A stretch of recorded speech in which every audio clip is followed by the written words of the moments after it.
Bon matin tout le monde! Bonjour, comment ça va en ce beau mercredi matin, ensoleillé, agréable, avec en charmante compagnie en plus.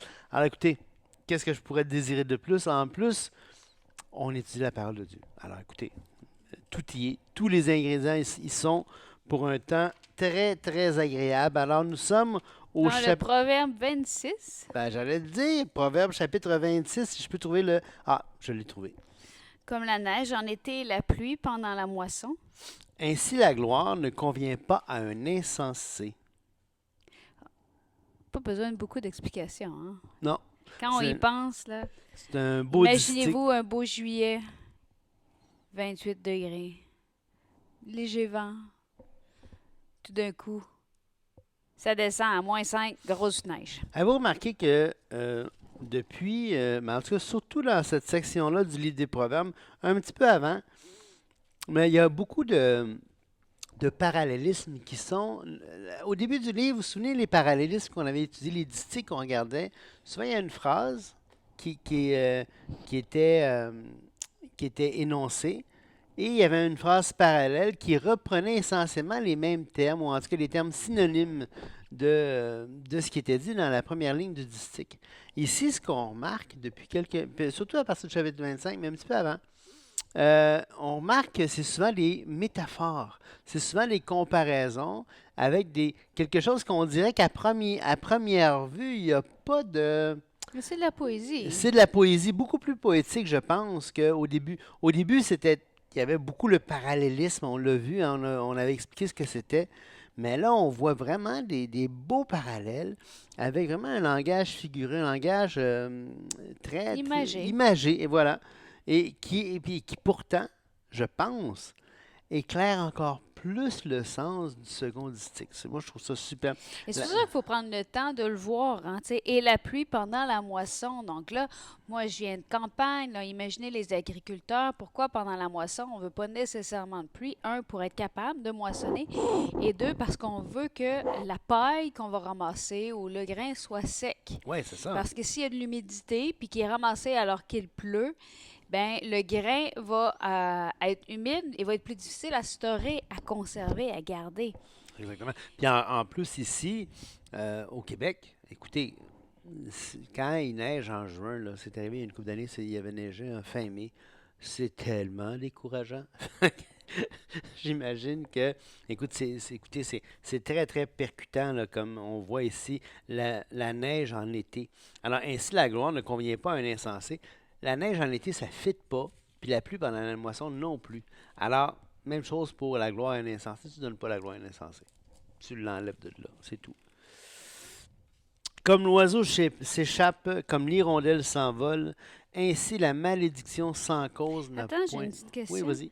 J'ai pas une question, mais j'ai quelque chose à dire. C'est intéressant parce que cette image-là, elle est reprise dans 1 Samuel 12. Attendez encore ici, voyez le prodige que l'Éternel va opérer sous vos yeux. Ne sommes-nous pas à la moisson des blés?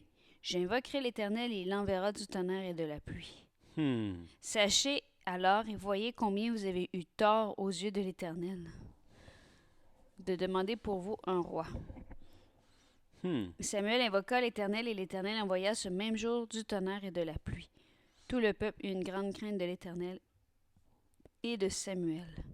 C'était tellement grave d'avoir la pluie puis le tonnerre. Parce que là, tu dis, hey, c'est quoi cette. Mais je veux dire, moi, là, quelqu'un vient me voir et dit, hey, la punition de Dieu, il va y avoir de la pluie puis du tonnerre. J'ai toujours aimé regarder le tonnerre, OK? Hmm. Fait qu'il faut comprendre pourquoi c'est aussi grave. C'était le temps de la moisson des blés.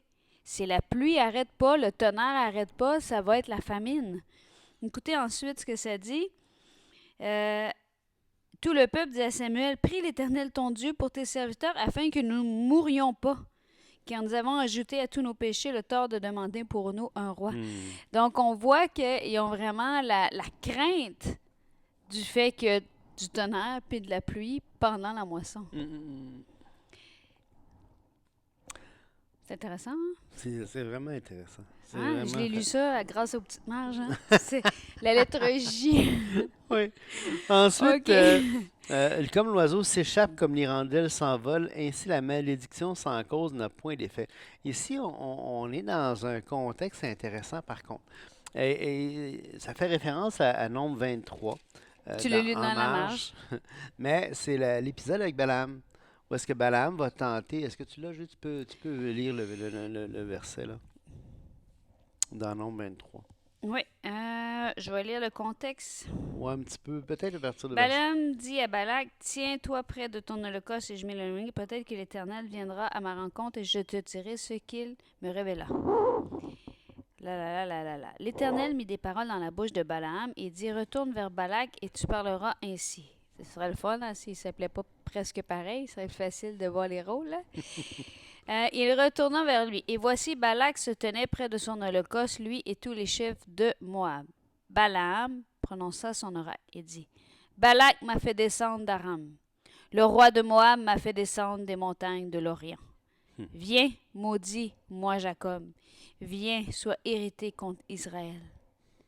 Comment maudirais-je celui que Dieu n'a point maudit? Comment serais-je irrité quand l'Éternel n'est point irrité? C'est superbe. On voit ici. Vas-y, continue. Verset 11, Balak dit à Balaam, que m'as-tu fait? Je t'ai pris pour maudire mon ennemi, et voici tu le bénis. Il répondit et dit, n'aurais-je pas soin de dire ce que l'Éternel met dans ma bouche? Donc, c'est vraiment fascinant ce passage avec Balaam. Il faut se mettre dans le contexte. Balaam ne fait pas partie d'Israël. En fait, Balaam, c'est un. Il y a même des inscriptions qui ont été retrouvées avec le nom de Balaam, qui était un devin, on peut dire ça comme ça. Des inscriptions archéologiques qui ont été trouvées avec son nom inscrit. Balaam de Petit Port, je pense, de mémoire. Là. Et ce qui est intéressant, c'est que c'était un devin, et puis donc, à l'occasion, il allait invoquer l'Éternel. Et ce qui est intéressant, c'est que l'Éternel lui répond. C'est quand même fascinant. C'est pas un prophète d'Israël, là. C'est un gars des nations. C'est un gars qui n'appartient pas à la nation d'Israël. Pourtant, il y a ce lien, cette relation avec l'Éternel, même si il va voir aussi, dans l'inscription qu'on a retrouvée, il parlait à d'autres dieux que l'Éternel. Alors, c'est quand même un contexte intéressant, c'est un contexte fascinant, c'est une curiosité là, intéressante. Maintenant, dans le contexte de Balaam, dans qu'est-ce qu'il dit? Il vient pour maudire le peuple d'Israël. Et évidemment, le peuple d'Israël est sous la protection de l'Éternel qui a donné, c'est-à-dire qui a pris Israël, contrairement à toutes les autres nations qui appartiennent à d'autres, Deutéronome 32, il a pris la portion, Israël c'est sa portion, sa protection, c'est sous sa protection, c'est sous ses ailes, c'est le peuple qu'il s'est choisi parmi toutes les nations. Et là, Balaam, il dit, tu vas pas maudire, tu vas pas maudire le peuple. Là. Et là, l'Éternel va mettre des paroles dans la bouche de Balaam pour, justement, qu'il ne puisse pas maudire Israël d'une part, puis deuxièmement, un peu en instruction. Tu sais, il met Balak en garde dans ça, là, OK? Ben, on va voir dans la suite du récit, si vous lisez par la suite, Balaam va quand même pécher contre Israël et il va se faire tuer plus tard. On va voir qu'il va se faire tuer justement dans les guerres avec Israël. Puis, en tout cas, je m'éloigne. Merci Julie de me ramener à l'ordre. Revenons au verset. Ça pour dire que la malédiction sans cause, OK, donc c'est une malédiction. Et là, encore là, il faut se mettre dans le contexte. Là, on parle vraiment, on ne parle pas juste d'une malédiction, c'est à imager, là. On parle en anglais, a curse, Tu maudis. une parole de malédiction, qui est un sort qui est jeté pour affecter quelqu'un. Hein, a curse. Le mot, attendez un petit peu, je vais retourner, je l'avais il y a 2 secondes. Le mot dans les Proverbes 26, c'est kelala, puis ça veut dire justement une malédiction, quelque chose que tu donnes, un sort pour faire mal à l'autre, pour nuire à l'autre. Et là, il dit ici, Puis on voit quand même dans la Bible que souvent, les paroles qu'on dit pour un autre, que ce soit les bénédictions paternelles qui étaient remises de génération en génération, le ouais, père, ça avait un impact. Ça, avait oui, un oui, ça a un impact. en bien ou en mal, la parole que tu dis, si tu bénis quelqu'un, si tu lances une bénédiction pour quelqu'un, ça va avoir un impact positif, et on le voit souvent dans les Écritures, et une parole négative, une malédiction. Pensons à Jésus avec le figuier. Une malédiction, ça a un impact aussi sur une situation. Mais Alors, ici, c'est le fait sans cause. ouais, C'est comme si elle sort de ta bouche, puis elle s'envole, comme l'oiseau, puis c'est fini, là, elle est partie, là. ouais, exactement. Et si on continue au verset 3, le fouet est pour le cheval, le mors pour l'âne. Donc encore, vous voyez le cheval, pourquoi le fouet est pour le cheval? Ben, pour qu'il fasse son travail, qu'il puisse avancer. Ouais, Et le mort pour l'âne, parce que l'âne, c'est tellement têtu que même si tu lui donnes des coups, ça suffit pas. ça suffit pas, exactement. Faut que tu le diriges vraiment. Et la verge pour le dos des insensés. Hmm. Et on a déjà vu ça dans le proverbe, je sais pas si c'est lui que je veux. Les châtiments, oui, on a déjà vu ça. Les châtiments sont prêts pour les moqueurs et les coups pour le dos des insensés. Dans Proverbe 19, 29. Ce qui est intéressant dans ce chapitre-là, là, en le lisant comme tel, là, jusqu'au verset 12, entre autres, euh, le sujet de chaque section, de chaque proverbe, de chaque distique, c'est l'insensé. T'sais, l'insensé, l'insensé. C'est comme si l'auteur veut dire, Salomon, entre autres, écoute, apprends par contraste, voilà ce qui est l'insensé, évite d'en être un. T'sais. Tout à fait. Si on continue, et les deux versets 4 et 5, il faut les lire ensemble parce que c'est intéressant. Ne réponds pas à l'insensé selon sa folie, de De- peur que tu ne lui ressembles toi-même. Oui. Réponds à l'insensé selon sa folie, afin qu'il ne se regarde pas comme sage. Et donc, et là, quelqu'un va dire, oui, mais c'est contradictoire. Mais c'est intéressant dans le bas, hein, ce qui est écrit. Là. Vas-y. Ils disent que ces deux versets-là illustrent l'Ecclésiaste. Verset. Chapitre 3, verset 7. Ouais, puis on va aller voir l'Ecclésiaste. Il y a un temps pour déchirer, un temps pour coudre, un temps pour se taire, un temps pour parler, un temps pour aimer, un temps pour haïr, ainsi de suite. Donc, il y a un temps pour chaque chose. Et Il y a un temps pour répondre à l'insensé selon sa folie, puis il y a un temps pour répondre à l'insensé, ne pas répondre à l'insensé selon sa folie. ils disent que, ensuite, si vous regardez Vas-y. dans le bas, c'est parce que je trouve que c'est intéressant, là. Pour expliquer l'apparente contradiction entre ces deux versets, la parole de Dieu nous montre que, rappelez-vous, la parole explique la parole. Ouais. Il n'y a rien à gagner en répondant à l'insensé sur le même ton. Et là, on nous donne un exemple de situation. Je ne sais pas c'est quoi la situation, parce que je me rappelle pas par cœur c'est quoi qu'il y a dans 2 Rois 18, 36, Ah, Patrice. Julie. Vas-y, raconte-nous l'histoire. 2 Rois 18, ça, on est à la fin du livre des Rois, en tout cas, vers la fin. Ben, on est dans Ézéchiel, chérie. 2 Rois 18, 19, t'as pas arrêté d'en parler. Ouais. Tu me déçois. En effet. Moi aussi. Vas-y. On a un exemple. On l'a vu, c'est vrai, on l'a même lu. Parmi tous les dieux de ces pays, quels sont ceux qui ont délivré leur pays de ma main pour que l'Éternel délivre Jérusalem de ma main? Le peuple se tut et ne lui répondit pas un mot, Que c'est rapsaqué, hein, c'est ça? car le roi avait donné cet ordre, vous ne lui répondrez pas. Ouais, avec l'épisode avec ça. Hey, on en a parlé il y a pas longtemps en plus. Je sais, c'est pour ça que tu me déçois. Vraiment, moi je me déçois en tout cas. Je sais pas si toi tu es sérieux, mais moi je me déçois. Là, Vraiment. ce qui est intéressant, c'est que le roi avait dit, garde, laissez-le parler. Répondez pas. Mm. Parce que ça servait à rien de toute façon dans ce genre de discours de répondre quoi que ce soit. C'était un... Ensuite, laisser l'insensé s'en aller sans l'avoir réfuté, c'est souvent encouragé dans ses vaines prétentions. Et là, on a Néhémie. Moi, dans Néhémie, j'avais une enjobe. Néhémie 6-8, qui nous dit ceci. Ah, ça, c'est intéressant.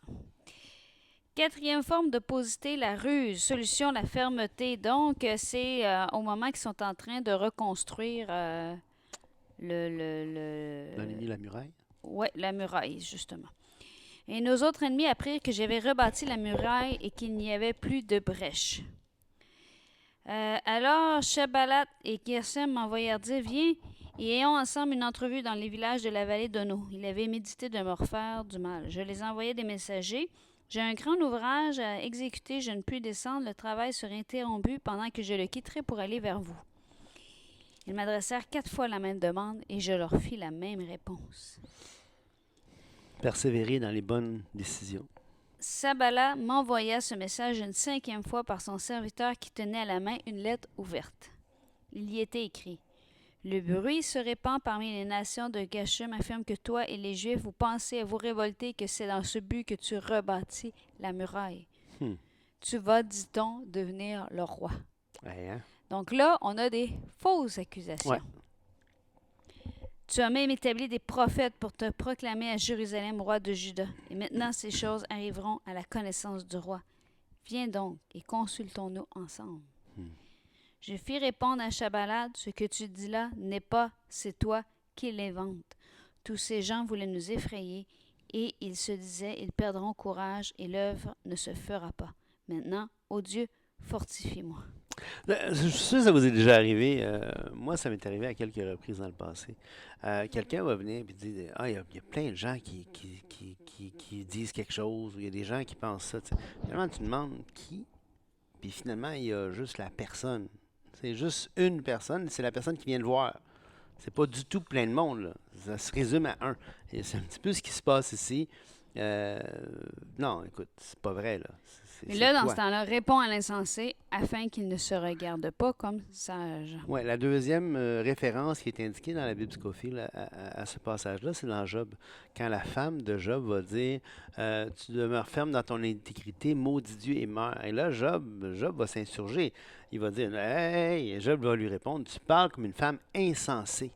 Quoi? Nous recevrons de Dieu le bien et nous ne recevrions pas aussi le mal. En tout cela, Job ne pêcha point par ses lèvres. Et donc, on voit vraiment que parfois, il faut que tu répondes à l'insensé, parfois, il ne faut pas que tu répondes. Ça dépend des temps. C'est les temps qui décident. Et ça demande de la sagesse. Encore une fois, le livre des Proverbes, c'est un livre de sagesse, c'est un livre de maximes pour réfléchir. On peut pas, la vie, là, on ne vit pas dans un monde où tout se fait sur le cruise control. Tout se fait là, au pilotage automatique. On vit dans un monde où est-ce qu'il faut réfléchir, où est-ce qu'il faut être attentif, où est-ce qu'il faut être prudent, où est-ce qu'il faut... Tiens, vas-y. Ouais, moi, ce passage-là, ça me fait penser, ça me rappelle vraiment, tu sais, quand on dit tourne ta langue 7 fois avant de parler, là, au lieu de tourner sa langue 7 fois avant de parler, on devrait méditer ces 2 passages-là. Parce que l'idée ne répond pas à l'insensé selon sa folie, de peur que tu ne lui ressembles toi-même. Je l'ai déjà dit, je crois, peut-être à quelques reprises, quelque chose que j'aime dire, ne deviens pas le genre de personne que tu abordes. Ouais. Ça veut dire que si, dans une situation X, personne dit telle chose et que pour lui répondre, tu vas avoir le même ton, tu vas répondre du même genre de, je sais pas, dans un conflit, la personne te dit des méchancetés, puis toi tu lui réponds des méchancetés. Quand tu vas avoir le même genre de ton, ben tais-toi. Oui, c'est ça. Parce que là, tu es dans de peur que tu ne lui ressembles. Par contre, quand tu es une autre situation où est-ce que quelqu'un vient, dit des choses, c'est fou, ça n'a aucun bon sens, et que tu es en mesure de dire hey, attends, c'est pas juste ce que tu dis. C'est pas juste ce que tu dis, c'est pas ce que la Bible enseigne, c'est pas les faits, c'est pas la réalité, ça s'est pas passé comme ça. Dans ce temps-là, parle. Parce que tu n'es pas en train de faire la même chose que l'autre. Tu es en train de parler avec justice. Tu es en train de rectifier les choses. On se rappelle, on a vu, il ne faut pas que le juste se taise. Non, c'est ça. Il faut pas, tu sais, on a vu de mettre une garde à nos lèvres. Ça n'a pas dit de devenir muet, là. Non, moi je connaissais un jeune homme qui à l'époque, ça fait longtemps que je l'ai pas vu, je sais pas, là. Mais à l'époque, lui avait lu que votre oui soit oui, que votre non soit non, ce qu'on y rajoute devient du malin. Puis, alors, tout ce qu'il disait, c'était oui puis non, pour pas pécher, tu sais. Ben, c'est pas ça non plus, là. Tu peux pas juste dire oui puis non, tu sais. Ah, il faut que tu Non, parce que c'est réfléchisses. dur d'avoir Une conversation. une parole agréable. Oui. Oui, Et non. c'est- Non. Alors, ce qui arrive, c'est justement, il y a pas de réponse à l'emporte-pièce. Il y a pas de, tu peux pas vivre ta vie sur, c'est ça, sur le pilote automatique. Ça prend un investissement de ta tête, de ton cœur, puis d'une communion, vraie communion avec l'Éternel par la parole de Dieu. Ça veut dire que Dieu, le Saint-Esprit, ne se contredit pas. Il ne révélera jamais quelque chose contraire Hmm. à ce qu'il a révélé. T'sais. Puis si quelqu'un vous dit que Dieu, là, il y a une volonté cachée qui contredit la parole, ben vous savez qu'il vient d'ajouter les Écritures parce que nulle part c'est écrit ça. Et quand même, ça serait un ange. Oui, quand même, ce serait un ange. Soit anathème. Exactement. Alors, si quelqu'un vous dit, oui, mais la prière, là, ça c'est, je sais pas, moi, ils vont dire, c'est la volonté prescrite de Dieu. C'est pas la volonté il y a toutes sortes de noms qu'ils peuvent utiliser. Non, la volonté prescrite, là, c'est le cœur de Dieu. C'est la parole. Dieu, quand la Bible parle, Dieu parle.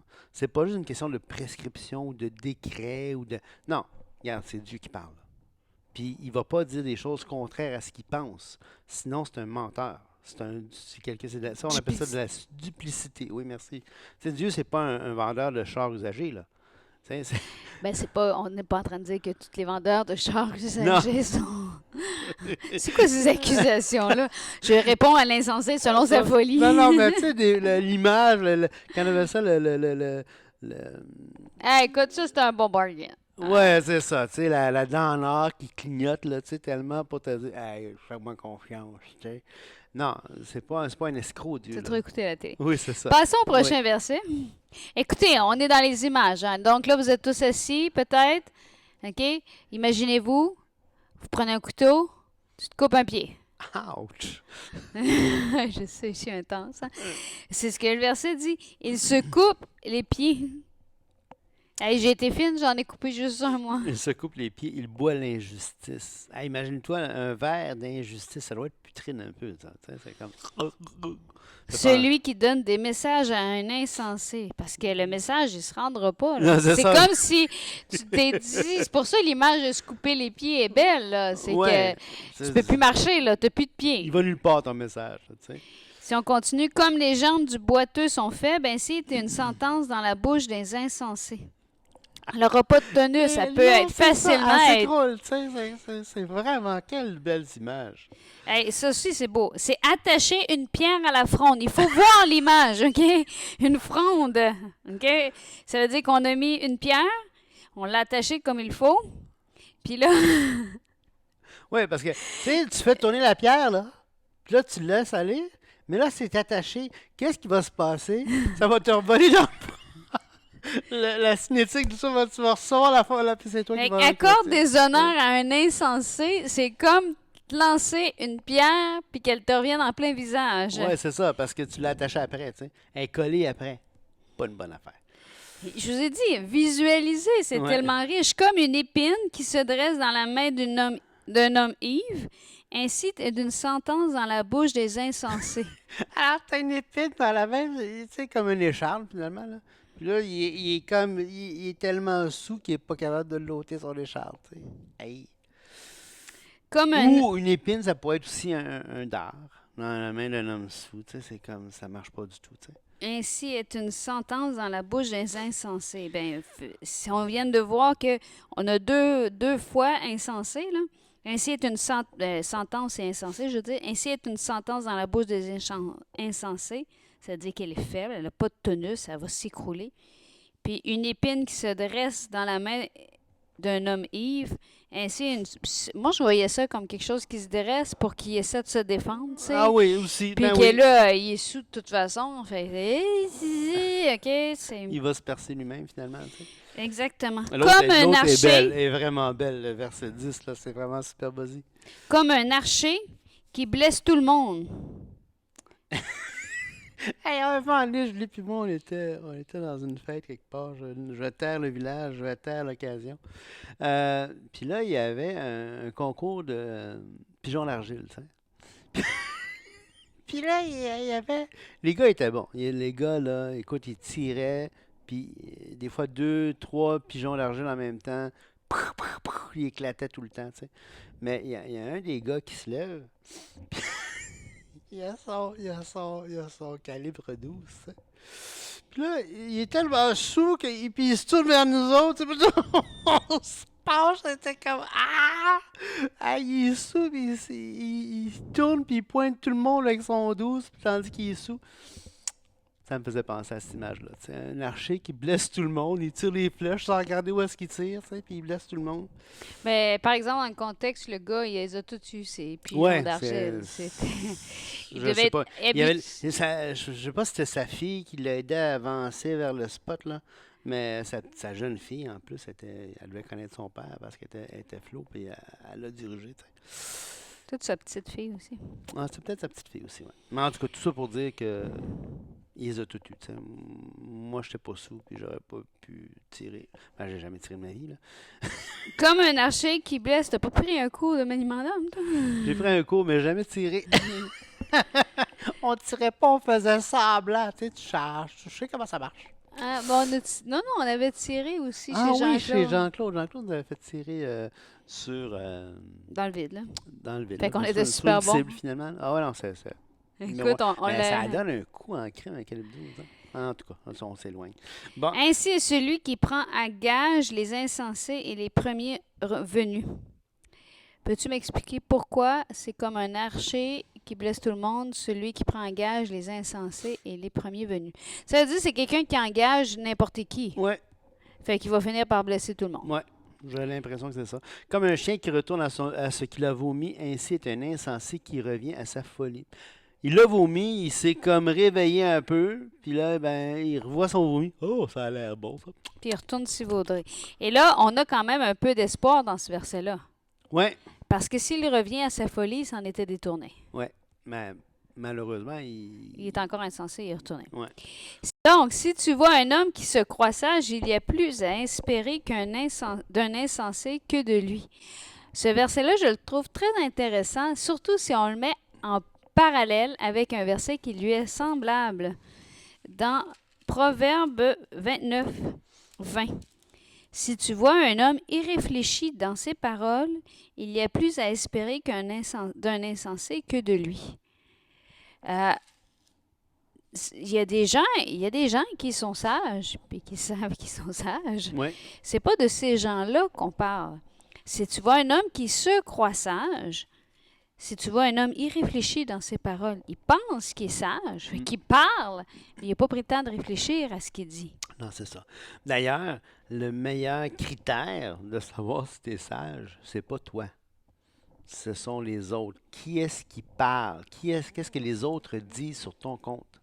T'sais, si tu te penses sage, mais que les autres n'arrêtent pas de te dire Hey, ça. Ou ils te le disent pas.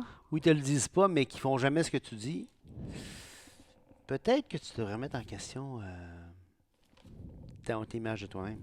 Puis de dire, ben écoute, peut-être que je ne suis pas sage seulement. Fait que cet exercice de réflexion, de regard sur soi, il est crucial. C'est quelque chose qu'on doit faire. Et si on ne le fait pas, ben c'est un bon indicateur que peut-être qu'on n'est pas si sage que ça. Puis c'est intéressant parce que ça réfère ici à Apocalypse, à l'église de Laodicée. Voici ce que dit l'Amen, le témoin fidèle et véritable, le principe de la création de Dieu. C'est beau, hein? Je connais tes œuvres, je sais que tu es ni froid ni bouillant. Puisses-tu être froid ou bouillant? Ainsi, parce que tu es tienne, que tu es ni froid ni bouillant, je te vomirai de ma bouche. Bon, c'est surtout la suite qui nous intéresse. Parce que tu dis, je suis riche, je me suis enrichi et je n'ai besoin de rien, et tu ne sais pas que tu es malheureux, misérable, pauvre, aveugle et nu. Donc, ici, on a l'exemple d'une personne, il se considère, Ouais, mais en réalité, il ne l'est pas. il n'est pas pantoute. Écoute, Julie, moi je propose, comme dans le verset 15, on passe au verset 14. Attends, voyons, au verset 13, on commence avec un nouveau thème, parce que jusqu'au verset 12, on parlait de l'insensé. À partir du verset 13, on commence avec le paresseux. On arrêterait ici, puis on poursuivrait la prochaine fois. Oh, si t'insistes. Moi, j'aimais ça. J'avais le goût de continuer, mais je comprends. On va arrêter On va là. arrêter là. Puis demain, de toute façon, demain, on va terminer le chapitre 26. On va voir l'insensé. On va voir ceux Ben, on va voir qui bronchent. l'insensé. Pas l'insensé, le paresseux. Ceux qui bronchent par les lèvres après ça. Et puis, on va tomber dans le verset 27. Dans le chapitre 27. Merci beaucoup. Écoute, on vous souhaite une belle journée et ce qu'on pourrait vous encourager peut-être, ce qu'on pourrait s'encourager pour cette journée-ci. Oui. Vas-y. Ben, moi, je pense qu'on a vu dans le nombre 21, 22, 22, 23.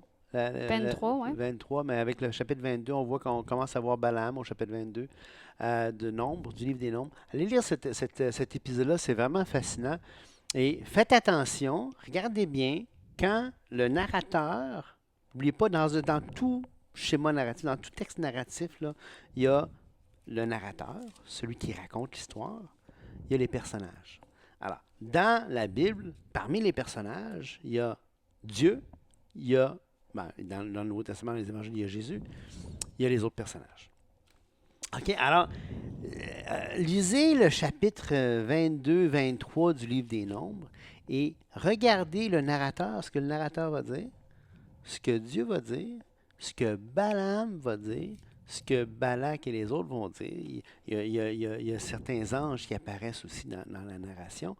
Alors, les anges Dieu, vous savez que c'est clair. C'est sûr que c'est vrai ce qu'ils disent. Le narrateur, c'est sûr que c'est vrai ce qu'il dit. Balaam, ça veut dire, faites attention, là, parce qu'oubliez pas, c'est un devin, c'est pas un prophète de l'Éternel. Tout ce qu'il dit n'est pas nécessairement inspiré. Quand le narrateur dit, ah, Dieu a mis dans sa bouche quelque chose, là, on peut dire, OK, ça me paraît inspiré. T'sais. Faites l'exercice. C'est inspiré.